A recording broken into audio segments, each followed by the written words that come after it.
When we look at restricted substances, we get more good news. Here's the listed 10 restricted substances under the EU RoHS regulation.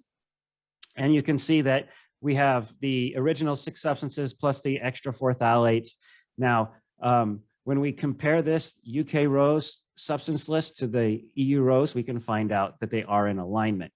Now, I do need to make a note here, though, because if you go and you look up the schedule that has the UK RoHS, you will see cadmium listed as 0.1%.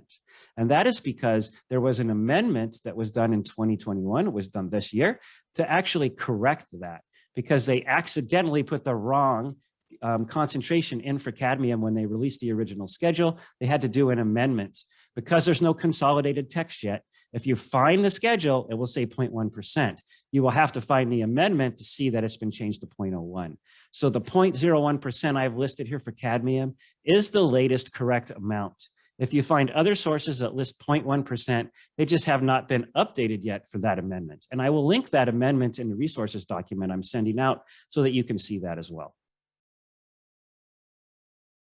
Learn more by viewing the full-length video online at greensofttech.com/videos.